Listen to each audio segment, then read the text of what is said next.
I ain't mad at Toya them. All they did was push me forward. I swear to God, I would not have gotten the outlets had Toya not done the things she done. And it brought attention to the thing. When I first decided to run, right? Of course, I started with state rep because I was like, you know what? I can still do everything being a state. You know, they only do session 3 months. I can come and still work in my practice. I can still do the things.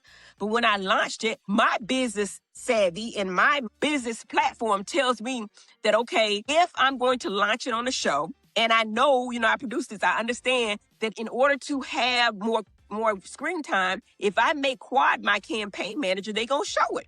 So we can talk about it, we can do the things, and it worked magically. Because when Quad was my office manager and they showed it on the show, even throughout the drama, when we first launched it on the show, we got millions and millions and millions of hits. I mean, that was in LA, it was in New York, it was in Miami, it was everybody called me, you running for office? No matter where you come from or what challenges you face, remember that you have the power to transform your life. We're bringing you the most inspiring stories and voices from authors who are indeed powerful forces for the culture in their work. These interviews will keep you believing in yourself, inspire you to keep pushing forward, and most importantly, never ever stop dreaming. It's your boy Kolby, and this is the Kolby Kulture Show. Welcome back to the Kolby Kulture Show, where we sit down with the people shaping culture, leadership, and the conversations that matter. I'm your boy Kolby, and listen, today's guest is someone many people feel like they know already. But when you start looking at the full scope of her journey, you realize that there are a lot more layers to her story. Dr. Heavenly Kimes is a dentist, entrepreneur, author, television personality, and now a candidate for Congress in Georgia. Millions of viewers know her from Bravo's hit series Married to Medicine, where she's become one of the most recognizable personalities on the show. But before television, she built a successful dental practice, launched multiple businesses, wrote books on financial empowerment, and built a platform around entrepreneurship and personal growth. And now she's stepping into a new chapter, public service. Dr. Heavenly recently qualified to run as a Democratic candidate for Congress in Georgia, bringing her experience in healthcare, business, and community leadership into the political arena. Dr. Heavenly, welcome to the Kolby Kulture Show. How are you? Thank you for having me, Kolby. Absolutely. It's my honor to have you. I'm a huge fan of you, a huge fan of all of the things that you're doing, and certainly a huge fan of Married to Medicine. So super excited to have you on the show. So before the cameras, before the businesses, before politics, I like to start with where people come from. So you talked a lot about growing up with strong values around faith, around education and discipline. What was your upbringing like, and how did that environment shape the woman people see today? Yeah, you know, I always go back to what my mama always told me. I'm a little girl that grew up in Miami, in the hood. I went to an inner city school. My dad was in the military, so he was gone for a part of my childhood. He was in the Army. He actually did 20 years in the Army, and he went to Heidelberg, Germany. And from there, we lived in Overtown. We lived in Carroll City. We lived in Brown Sub. Anybody know Miami? We lived in not the most desirable places, but I got a strong family background from my mama. My mama told me I was smart. My mama told me that I was going to be a doctor and I was going to be great things. She spoke those things over me from the time I was a little girl, and I believed her. I went to school and I was always smart. I was introverted, if you could believe that. And I was always, you know, I made straight A's, those kind of things. I went to school. I was involved in a lot of the activities. I was in the chess club. I played chess. I was in the math honor society. These are the things that people probably don't know about me. I was vice president of student government, president of ICC. So I was, you know, always in the things, but I was always quiet and not, you know, as outspoken as I am today. When my dad was in the service and he came back from Vietnam, we actually traveled. I was a Army brat for a little bit. I lived in different places. I lived in Fort Carson, Colorado. I lived in Fort McClellan, Alabama. And, you know, we moved around quite a lot. And when I got to like the 6th grade, that's when he left and he went to Heidelberg, and my mama brought us back to Miami, where she was from. Like I said, I went to school. I made straight A's. I got a full scholarship to Florida A&M University through Army ROTC with a Presidential Scholars Room and Board Scholarship because did really well on the SAT. Hmm. They didn't have ACT back then. I don't if they did, I don't remember. SAT. I went to FAMU. My experience is great. FAMU is a HBCU, the number one HBCU for public universities. Questioned that one. And I matriculated there, did well, graduated with honors, and then from there went to my major was biology with a minor in chemistry and military science because I had the minor in military science because I was in the military. And I was supposed to be a commissioned officer, but I got out and I was allowed to go to dental school instead. They actually completely released me, other than, yeah, they completely released me. And I went to dental school at Meharry Medical College. And Mm. I tell you, that's where my history was made, more so because we were taught to serve the underserved. That's where I met my husband, who I've been married to for over 28 years.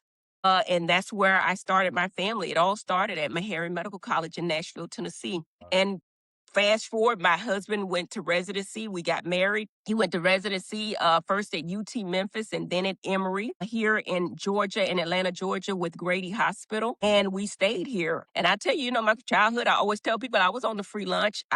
When I was in school and I had a baby, I was on the WIC and the food stamps. And I always say it's not a handout, it's a lifeline, because without those programs, I would not be here today.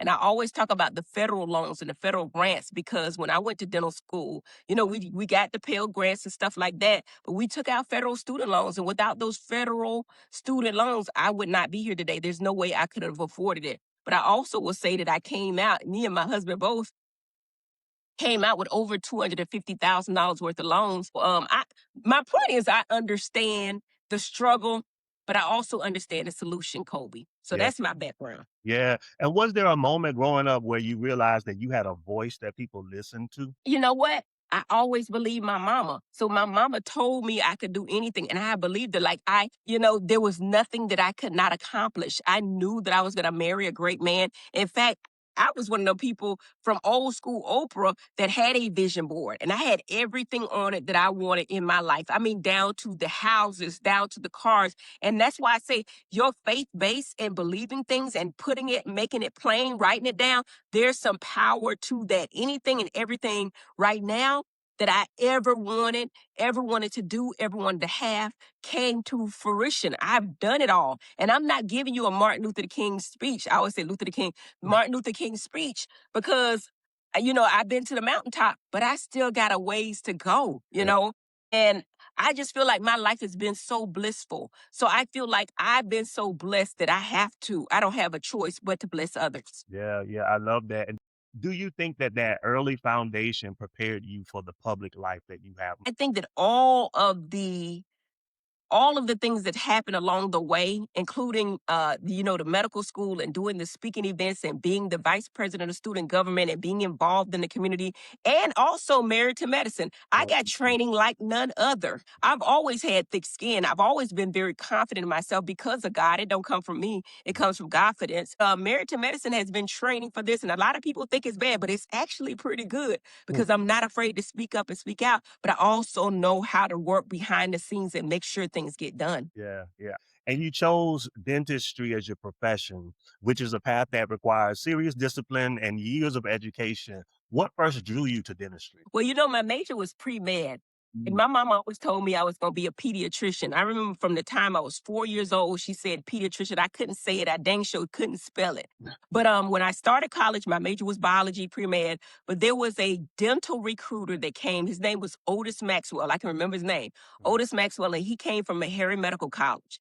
And he presented dentistry to me. And he said, you know what? You can set your own hours. You can not do a long residency. And for me, that piqued me because I've always wanted to be a wife and a mother. And, my family always came first. And I was like, wait, and I can make as much money or more money.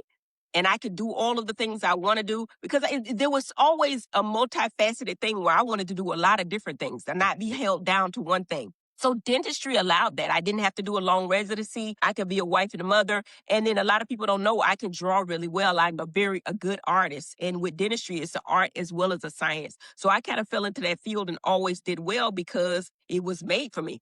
Mm. I am a firm believer that all my steps have been ordered up until today. I really believe that. Yeah, yeah, I hear that. Building a dental practice means that you're not just a doctor, you're a leader, you're an employer, you're an entrepreneur. What did running your own practice teach you about leadership? Think that people don't realize that I'm an entrepreneur at heart. I do have a real estate license, a Series 65. Of course, all of this is expired by now. I probably ain't kept up with the ethics, but I've had a real estate license, Series 65. I owned a mortgage company. I had an insurance license. I've written 4 books. But as far as like entrepreneurship, I've spent hundreds of thousands of dollars on my financial education and learning different things, trial and error. Yeah, I've not always had successes, but one thing I've done is I've opened up to 9 dental practices, 7 of them successful, 7 of them I sold for a profit. And I always had a plan. Like I talked to you about a vision board. I mm, always had a plan that at this age, I'm going to do this age, I'm going to do that. At 45, I said, you know what? I'm going to semi-retire.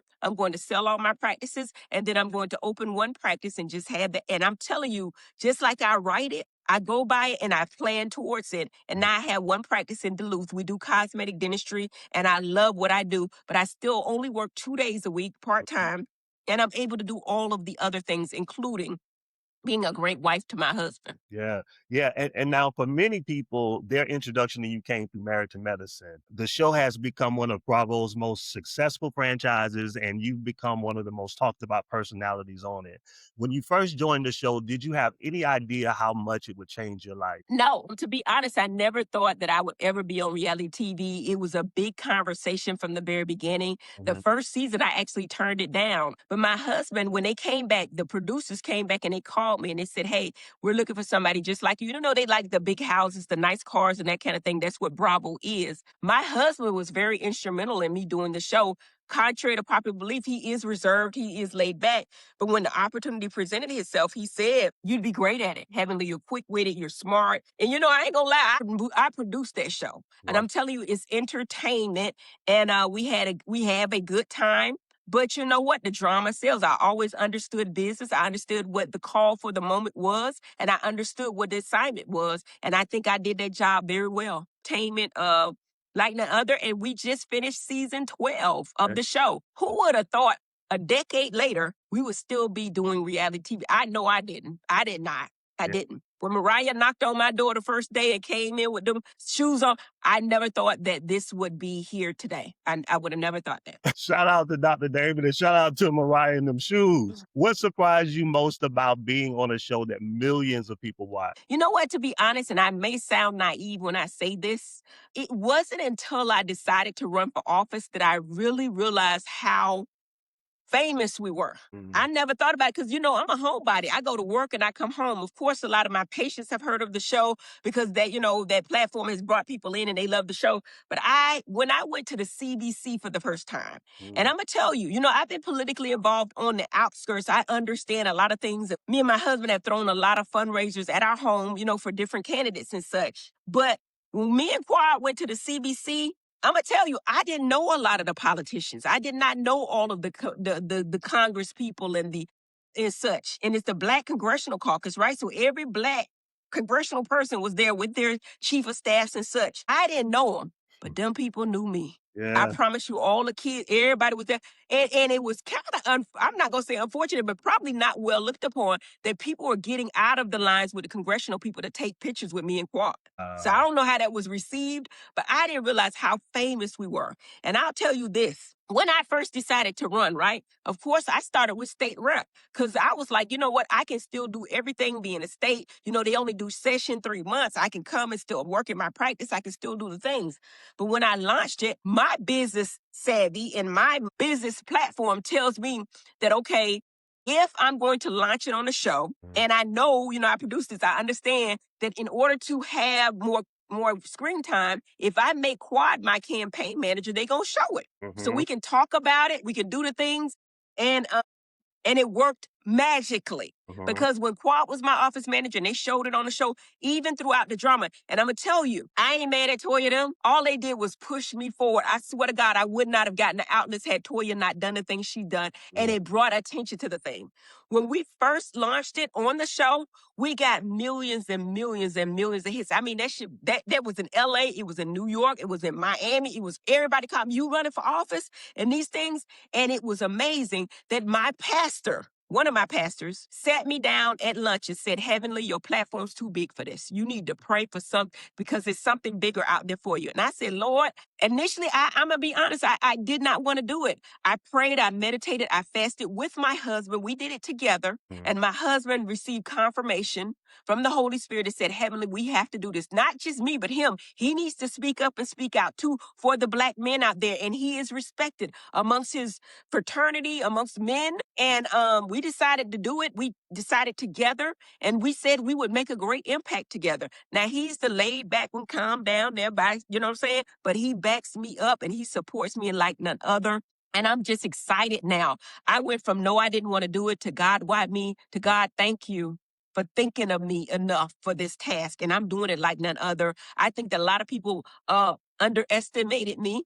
And I like that. I think a lot of people thought that because reality TV, and I thought it was too, a sting, meaning that initially I was like, I second guess myself and third guess myself, like, God, how are people going to review me? Because y'all know I'm outspoken and I have a colorful way of bringing things to the table, right? But I think that people are smart enough to understand that I've been a professional for a decade before even the show happened. They understand that these accolades that I have does not come from someone that's not very intelligent, but I have all the pieces.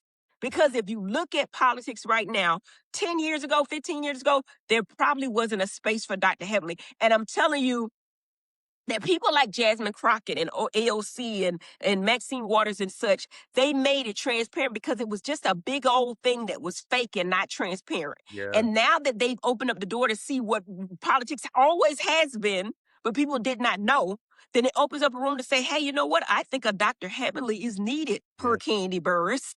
I think somebody who's like her, that's real and relatable is needed per Jamal Bryant.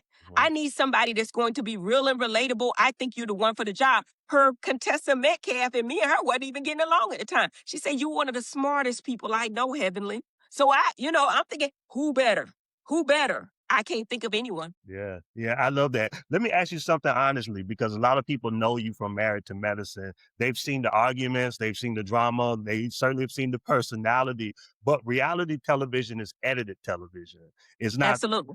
full life. So if someone only knows Dr. Heavenly from what they've seen on Bravo, what do they completely misunderstand about you? I think that anybody that watches television, reality TV, and as long as we've been on, has to know that it not only edited because it's me, but it's me times 10. And I'm going to be perfect honest. We put in positions that nobody would normally ever be in. So if somebody's attacking you or your family, and I think this stuff starts out for me as a joke. You know what I'm saying? We're joking, but people get mad for real. And then there's real conversations. And, somebody, I think in Candy's blog, she asked me, do you want to apologize for anything? And I would say, no, I would not. The things that I've apologized for, I meant it when I said it, but I'm not apologizing for being me. No, yes, it is edited. It is 10 times Dr. Heavenly, but the things I fight for, like family and such like that, and you would say that on the show, I've always respected my husband. I've never put down my husband or my family ever on the show. And that's the line I cross. And I think that the line I put there, never to cross.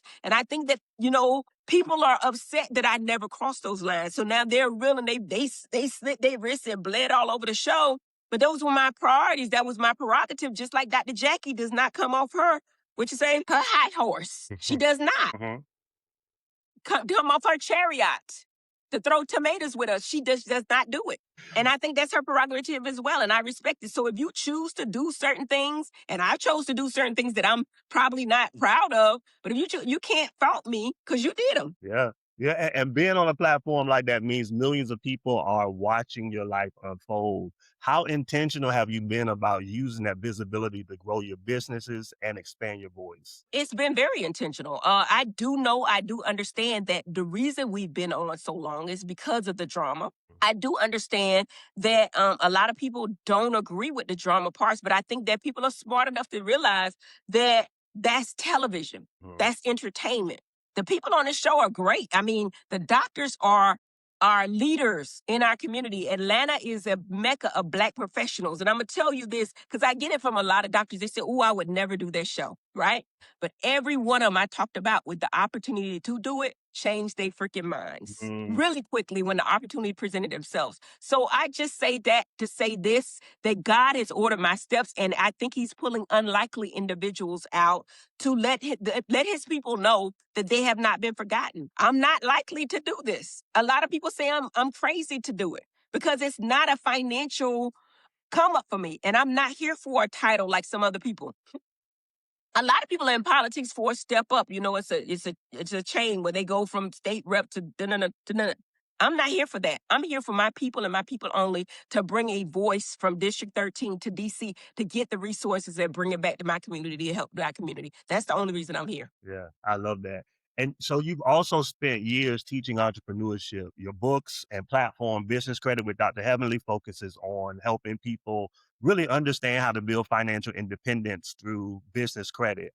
Why was it important for you to share that knowledge? Think that a lot of people didn't know. I mean, when I did those events and such, I wasn't the expert there. And although I've spent hundreds of thousands on my financial education, I brought people to the table who I felt were leaders in the industry through real estate and such because I thought it was a need. It was always a need to educate. Mm, But I will say this, me being in Congress is just an extension of that. We will be able to educate people not just on civics, but on financial wherewithal as well. You think I'm not having roundtable discussions right now with the SBA on how we can help get the federal grants and loans to our people in this district? Hopefully that other districts will follow. You think I'm not sitting down with the real estate brokers that are talking to me about how we can get our people to get be homeowners? And mm, I feel like that's the number one way to build wealth in our communities, a home. And they have programs out there, but people just are not aware of them.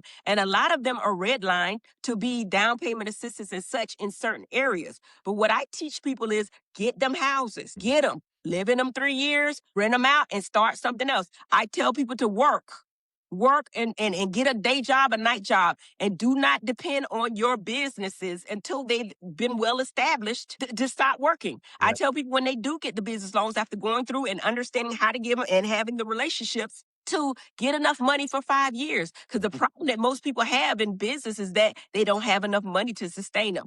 I Mm, also teach them to keep that overhead low. It's easy to spend money, baby. When you're doing a business, that one of the reasons I've been so successful in doing it is I kept my overhead low mm. from the very beginning, always low, with the plan of building it up to sell it. That's what I did. You always have to have an exit strategy from the very beginning. Those are just some of the things. But yeah, and I always taught people to work in the industry first. For example, if you want to be an amazing dentist or amazing plumber, if you will, work for an amazing plumber. Yeah. Follow theirs, but make it your own, but learn all the kicks and the kinks in it in while you're working there. And then when you step out, you understand the industry and you're already ahead of the game. Yeah. Do you think that financial literacy is one of the biggest barriers holding people back? Absolutely. Absolutely. We're not taught it. As a person growing up in the hood, we're not taught financial advice at all. In fact, you get all these endowments for colleges and universities because I truly believe that they try to control the curriculum,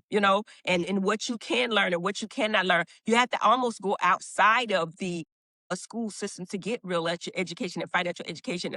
I'm big on your circle of friends and the people you're around and making sure you're around the right type of people with the right kind of attitudes as well. Yeah, yeah. And so let's shift a little bit to the newest chapter in your story. You recently qualified to run as a Democratic candidate for Congress in Georgia. That's a major step into public service. What made you decide this was the moment to? Absolutely. I can tell you over and over again, it was the big, beautiful bill.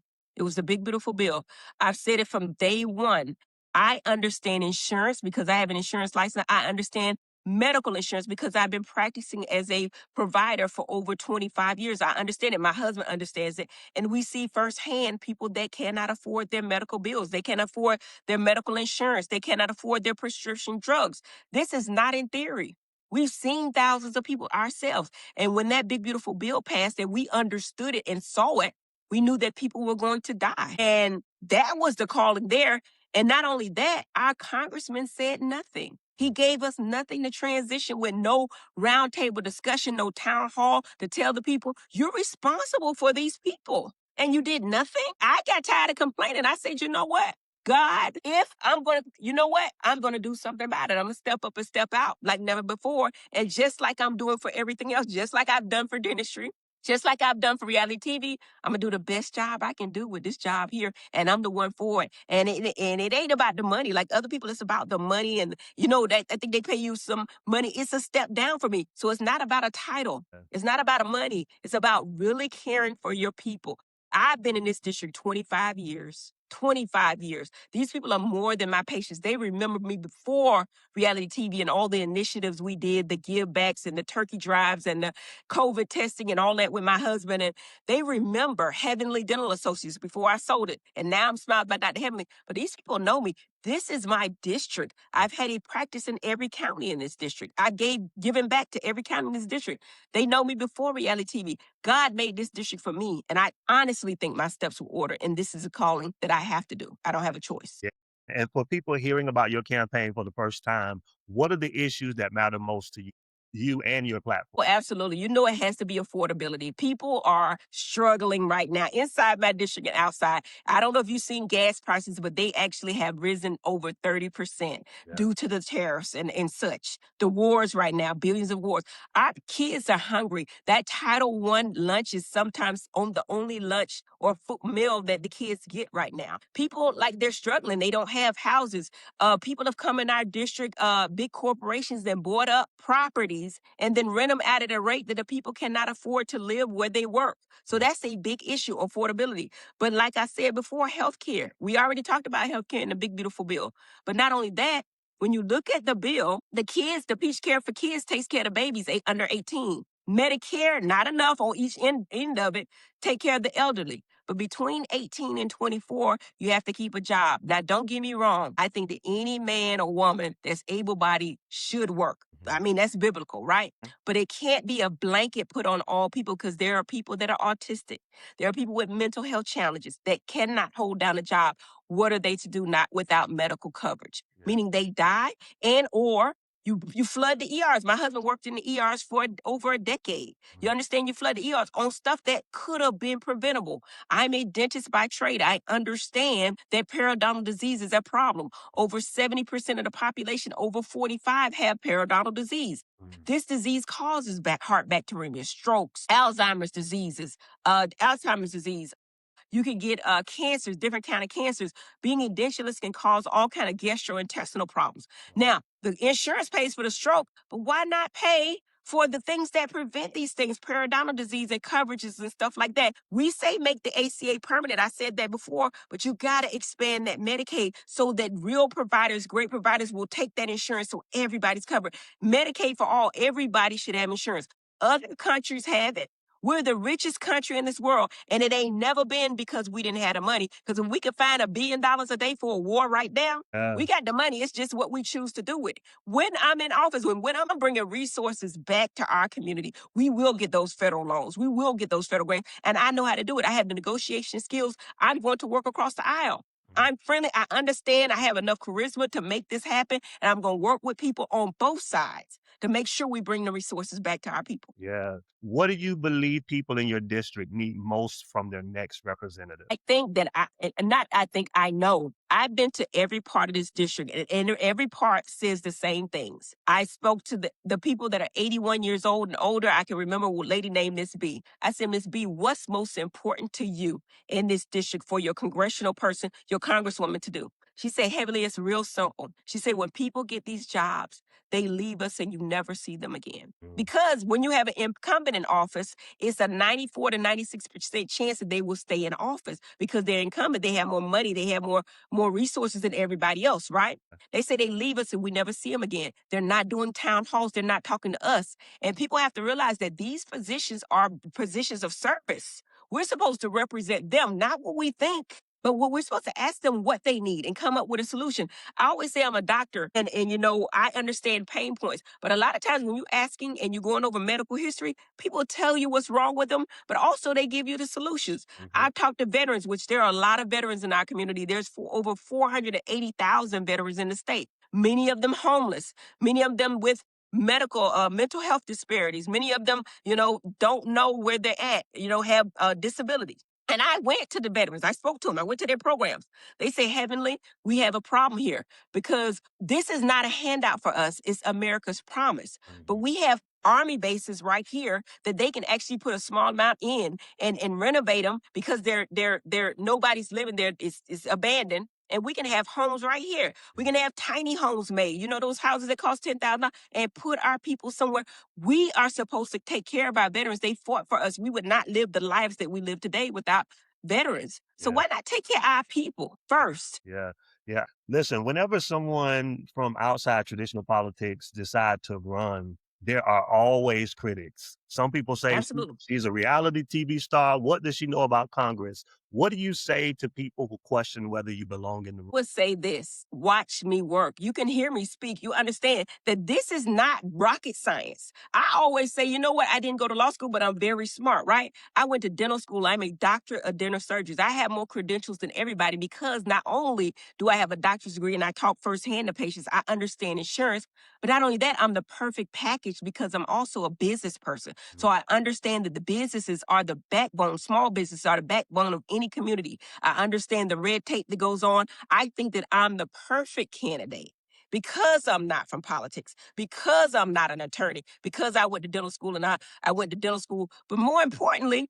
plain and simple, I went to Sunday school. And all we need to know is good from bad, right from wrong. Really, when you're voting for people, all you need to know is good and bad from right and wrong. And ask the questions. When you talk to labor people in the labor union, sometimes when you don't know everything. So you have to have outside counsel to say, you know what, this looks like a good bill, but what is it going to happen in the long term? So what can we do to make sure we prevent that from happening when we do amendments and bills like that? And they give you a sea of attorneys. Mhm. So all you have to do is know good from bad, right from wrong, and make the decision based on what the patient wants. I'll say the patient, the constituent wants, not what I want or anybody else. We're here to serve the people and be more than just a vote, but be a voice for the people. And I think I got the biggest voice of anyone in that district. Yeah, yeah. Do you think that sometimes people underestimate the leadership skills that come from entrepreneurship and from building businesses? I think that vlogs like yours are making it very plain. I think that people that know me outside of reality TV already knew what it was. I play my job and I do them well,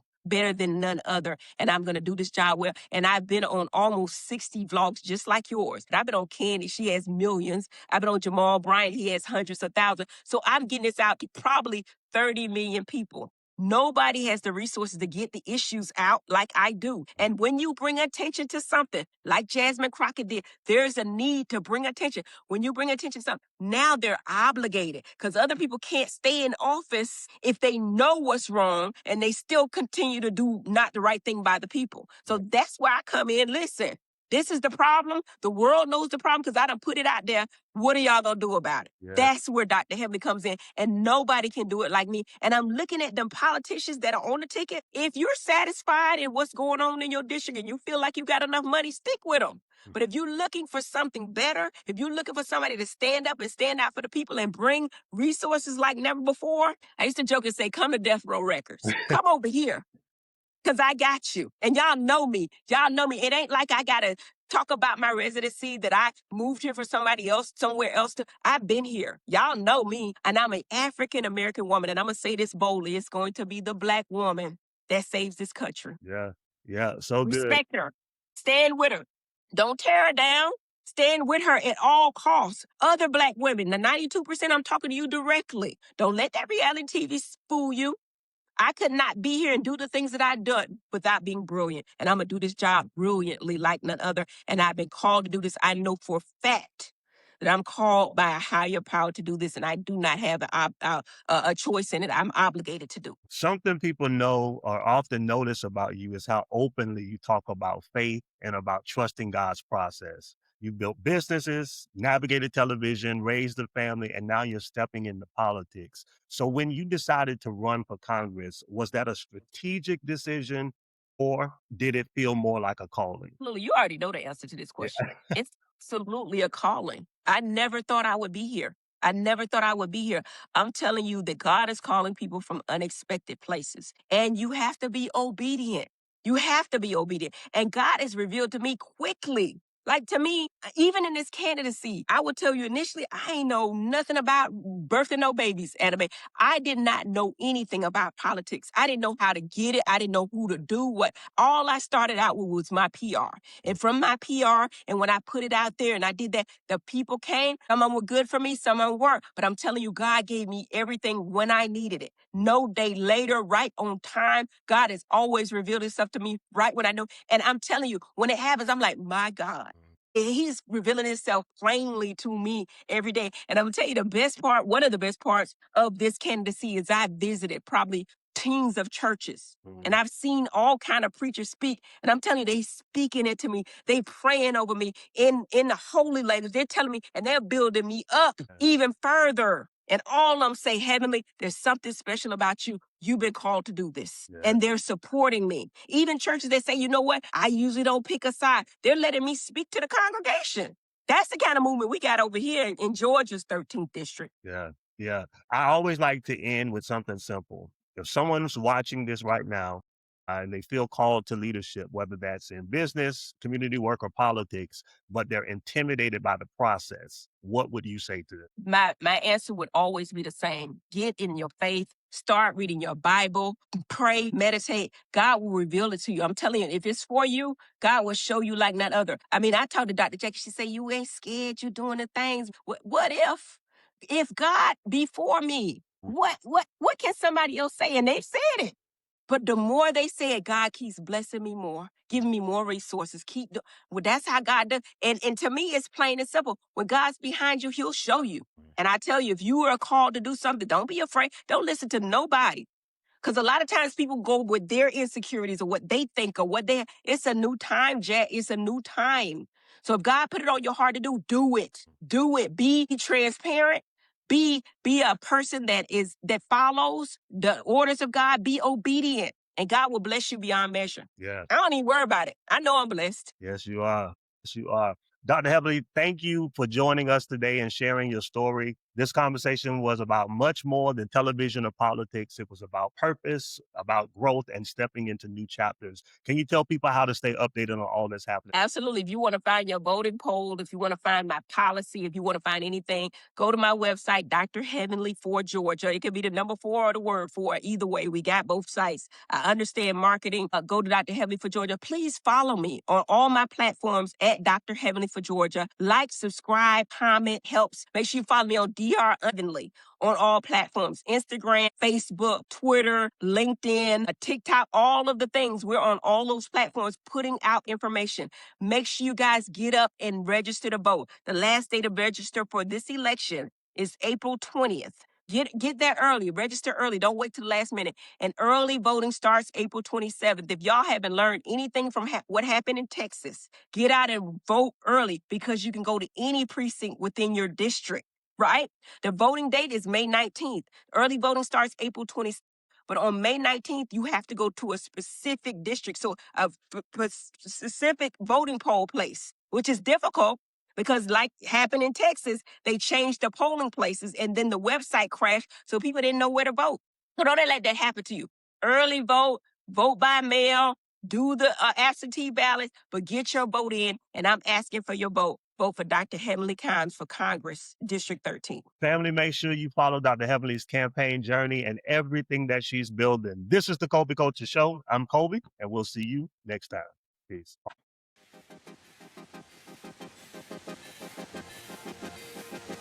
Thank you so much for listening. Make sure to follow the show wherever you listen to your podcast. Watch, like, and subscribe on YouTube.